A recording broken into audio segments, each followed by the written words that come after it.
Սիրելի հեռուստադիտողներ, խորհուրդ ծնողներին էջն է մեր եթերում։ Այսօր խոսելու ենք հետաքրքիր թեմայի մասին։ Բոլորս գիտենք, որ արտաքին աշխարհը ճանաչելու եւ հաղորդակցվելու լավագույն եւ կարեւորագույն միջոցներից մեկը դա մեր խոսքն է։ Քանզի երեխայի կյանքում խոսքի ձևավորումը կարեւորագույն փուլերից մեկն է։ Երբ ինչ պատճառներով այս փուլը դանդաղում է կամ հապաղում է, ինչպես մասնագետները ասում են, տեղի ունենում խոսքի հապաղում, շատ ծնողներ անհանգստանում են, ահազանգում դիմում մասնագետների։ Շատերը որոշում են դեռ սպասել, երբեմն 1-2 տարի։ Այսօր խոսենք այս թեմայով, մասնագետը մեզ կտա ճիշտ խորհուրդներ, երբ է պետք դիմել, երբ անհանգստանալ, իսկ երբ ուղղակի սպասել։ Այսօրվա իմ հյուրն է վերարտադրողական առողջության, պերինատալոգիայի, մանկաբարձության եւ գինեկոլոգիայի հանրապետական ինստիտուտի նեոնատոլոգ, մանկաբույժ Տաթևիկ Ավանեսյանը։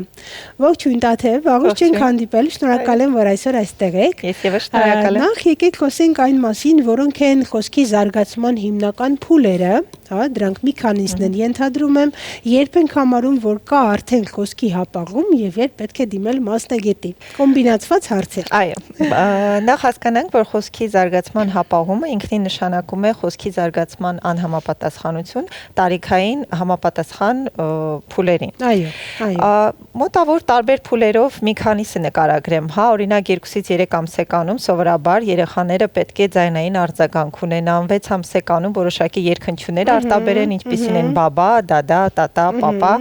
1 տարեկանում պետք է արձագանքեն իրենց անվանը, մոտավորապես 1.5 տարեկանում պետք է արդեն ունենան մոտ 10-ից 20 պարզ բառի բառապաշար, 2 տարեկանում փորձեն ինչ-որ պարզ 2 բառից նախադասություն կազմել, 3 տարեկանում արդեն պետք է շրջապատի համար մեծամասամբ պարզ լինի երեխայի խոսքը, իսկ 4 տարեկանում արդեն ավելի բարդ նախադասություններ հասկացնեն, փորձեն որոշակի պատմություններ պատմեն, եւ այս ամենի մեջ եթե մենք տեսնում ենք, որ երեխան ունի խոսքի ռեգրես, համապատասխան տարիքային զարգացման առանձնահատկությունների, նրա խոսքը չի համապատասխանում, չի արձագանքում իր անվանը, չունի աչքի կոնտակտը եւ նույնիսկ հավելյալ ունի նաեւ նյարդաբանական խնդիրներ, անհապաղ պետք է դիմել մասնագետի։ Կարևոր փաստ նշեցիք, որ այստեղ խոսքը շատերիս համար կարծես թե միայն երեխայի ապարատն է խոսքի, որով ինքը պետք է արձագանքի եւ խոսի։ Հարգելի հեռուստադիտողներ, մասնագետը շատ ճիշտ նշեց, որ խոսքը գնում է նաեւ իհարկե արտաքին աշխարհից խոսքը լսելու, ընկալելու, հասկանալու եւ արձագանքելու հմտությունը, սա եւս խոսքի զարգացման մեջ է մտնում եւ հաջորդ հարցը այդ է խոսքի ուշացումը, տեսեք շատ դեպքերում, չգիտես ինչու, միգուցե ժամանակակից խնդիր է, հիմա դուք կմեկնաբանեք, դա կարծես թե դա դարձել է շատ արդիական, երբ որ շատերի մոտ կամ երեխաների մեծամասնության մոտ խոսքի հապաղում կա ու մի տեսակ դարձել է դա սովորական, շատերը ասում են դե ոչինչ, բոլորի մոտ է, իմ ոնց մոտել էր, իմ ծանոթի մոտել էր եւ այլն, այ որ դեպքում է այս հապաղումը, ուշացումը խնդիր, որ դեպքում է համարում նորմալ եւ իրոք մասնագետի կողմից էլ է տրվում դեռ ժամանակ, եւս 6 ամիս կամ 1 տարի սպասել եւ որևէ բան չնախաձեռնել։ Իրականում ցավոք սա դարի խնդիր է դարել, բայց շատերը շփոթում են խոսքի զարգացման հապաղումը զարգացման ընդլայնված խնդիրների հետ։ Իրական գոյություն ունի մեկ ուսացված միայն խոսքի զարգացման խնդիր, երբ որ երեխան սովորական մյուս երեխան տարիքակիցների համապատասխան խաղում է տարիքին համապատասխան զարգացման խաղերը, ունի աչքի կոնտակտ, արձագանքում է իր անվանը, հասկանում է իրեն ասված խոսքը եւ միայն խնդիրը խոսքի զարգացմանն է, բայց մյուս դեպքում զարգացման ընդլայնված խնդիրների դեպքում մենք ունենում ենք նաև ցավոք աուտիկ սպեկտրի խանգարումներ, ինտելեկտուալ հետամնացություն ենք ունենում, անպայման պետք է գնահատել երեխայի խաղը, սոցիալական փոխադարձ շփումը, գնահատելու համար երեխայի նաև վարքագիծը խաղի մեջ։ Եվ որոնք են հիմնական պատճառները, այ դուք ասեցիք դարի խնդիր է, կարծես թե կան արդյոք հայտնի ռիսկի գործոններ, պատճառներ, որոնք նպաստում են այս խանգարմանը։ Պատճառները իրականում բազմազան են, փորձեմ նշել հիմնականները, կարող է պարտադիր պետք է ստուգվի լսողության ստուգում, աուդիոմետրիա, որտեղ կարող ունենանք լսողական համակարգի հետ կապված խնդիրներ, հաճախակի օտիտները, որոնք կարող են վերածվել քրոնիկ օտիտների, ինչու՞ չէ նյարդաբանական խնդիրները, զարգացման առանձնահատկությունը, ինչպես նշեցի, աուտիկ սպեկտրի երկլեզու միջավայրը ինքը չի առաջացնում խոսքի զարգացում, բայց կարող է նպաստի, որպեսզի կլինիկական դրսևորում լինի միջավայրային գործոններ, այսինքն օրինակ եթե խոսքի զարգացման խթանիչ գործոններ չկա, պարզ ծնողը չի զբաղվում երեխայի խոսքի զարգացմամբ, էկրանային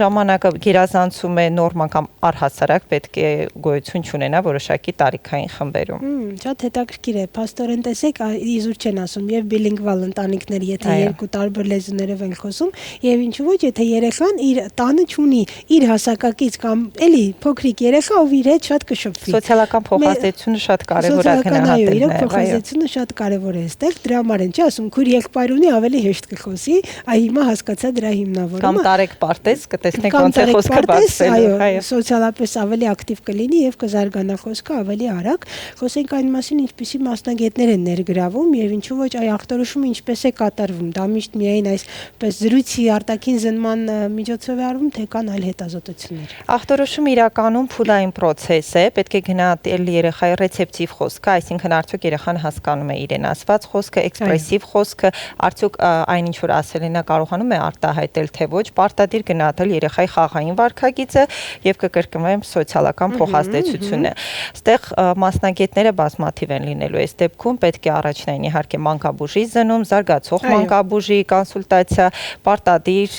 աուդիոմետրիա, լոր մասնագետի կողմից կոնսուլտացիա, նյարդաբանի զնում եւ պարտադիր հոգեբանի եւ հոգեբուժի զնում, հասկանալու համար գործ ունենք միայն խոսքի զարգացման հապաղման հետ, թե կա նաեւ այլ զարգացման առանձնահատկություն եւ վարման ճիշտ պլան կազմելու համար։ Ինչպիսին է ծնողների դերը, ենթադրում եմ, որ առաջինը հենց իրենք էլ դիմում են, հա, երեխան չգիտեմ 1.5 տարեկան է, 2 է, ինչպես դուք ասցիք դեռ բառեր պիտի ասի, հետո նախադասություններ, ոզգում է, որ այս ընթացքը անցնում է եւ իրեն բնորոշ է փուլերի ժամանակ իր երեխան համապատասխան խոսքային արդեն այդ պաշարը չունի, ինչպիսին է իր դերը, ինչ կարող է ծնողը անել, ուղղակի զրուցել, հարցադրումներ անել, թե հետո խաղեր խաղալ, կտակ։ Իրականում ծնողի գործողությունները բավականին պարզ են, նախ պետք է էկրանային ժամանակը փոխարինենք կենթանի շփմամբ, լավ կլինի, որ ծնողը ամեն օր բարձրաձայն երեխայի համար տարիքին համապատասխան հեքիաթներ կարդա, չընդհատի երեխային, երբ որ հարց է տրվում, պետք է սպասել, որպեսզի երեխան կարողանա պատասխանել, այո, ընտրության հնարավորություն տալ, ինչու ոչ, հարցնել օրինակ ջուր, թե կատ եւ սպասել, որպեսզի երեխան փորձի պատասխանի, հա, կամ եթե երեխան ինչ որ մի խոսք է օգտագործել, փորձել խաղի միջոցով շարունակական որոշակի գործողությունների ձևակերպել, որպեսզի երեխան փորձի նախադասություն կազմել։ Եվ կարծում եմ իրականում, եթե ծնողները այդ էկրանային ցավոք դա դարի խնդիր է, հա, որ էկրանների առաջ են երեխաներին նստեցնում եւ երեխայի արկա արդեն խոսքը սկսում է քիչ-քիչ ռեգրեսի ենթարկվել, ինչը արդեն պատճառ պետք է հանդիսանա մասնագետի դիմելու։ Եթե կարելի է այստեղ փակագիծը բացենք, տեսեք շատերը այդպես գիտեն, որ վատ է էկրանները, գadget է հեռախոսը, ինչով է վտանգավոր։ Չեմ ուզում վախեցնել, բայց կուզենայի, որ մասնագետը իդեմս ձեզ այսպես ավելի սպառիչ եւ բաց գնահատական տար, ինչով է վտանգավոր էկրանի դիմաց երեխայի շատ լինելը, ոնց է խանգարում դա խոսքի զարգացմանը։ Իրականում սկսենք նրանից, որ հատկապես մինչև 2 տարեկան երեխաների մասին, եթե խոսենք ընդհանրապես էկրան հակացուցված է 2-ից 5 տարեկանում, օրվա կտրվածքով մաքսիմալ տևողությունը պետք է լինի 1 ժամ, այն էլ ծնողի հետ համատեղ դիտում, ինչի բացի խոսքի զարգացման հապաղումից մենք կարող ենք ունենալ նաև հոգեբանական վարքային խնդիրներ, այսինքն ցավոք կառավարելի չի այն ամբողջ ինչը հիմա ցուցադրվում է։ Ծնողը պետք է նախապես հասկանա ինչ է երեխան նայում, որտեղ ինքը կարող է կրկնօրինակել ագրեսիան, վատ սովորություններ, ինչպես գիտենք, շատ խաղեր, մուլտֆիլմներ պատճառ են դառնում բավականին ագրեսիվ, հատկապես իսկ եթե դեռահասային շրջանում խոսենք, նաև բավական անպայմանված ելքերի պատճառ են հանդիսանում, որտեղ հոգեբանական սպեկտրը երեխաների բավականին թույլ է մինչև որոշակի տարիք եւ առանց մեծահասակի հսկողության դա լուրջ վտանգներ է ներկայացնում բացի խոսքի զարգացման խնդիրներից։ Եվ չմոռանանք, որ ենք շատ ընկալունակ ու խոցելի են եւ նույնիսկ այդ խոսքը կարող է նման ամբողջ ինֆորմացիան ընդունում են եւ վերլուծել այդ ամենը բոլոր տարիքային խմբերը չի, որ կարողանում են, պետք է օգնել նրանց։ Շնորհակալ եմ շատ հետաքրքիր թեմայով խոսելու եւ հետաքրքիր լուսաբանում ու պարզաբանում տալու համար։ Հիշեցնեմ, որ մենք այսօր խոսեցինք խոսքի զարգացման, խոսքի հապաղման մասին, որ դեպքում է պետք անհանգստանալ, ինչպիսի խոսքի ձևավորման զարգացման փուլեր կան եւ իհարկե ինչպիսի մասնագետներ են ներգրավում եւ առհասարակ ինչպես է ախտորոշվում այս խնդիրը։ Հուսամ, որ թեման ձեզ համար ինֆորմատիվ էր, իսկ մենք շարժվենք առաջ։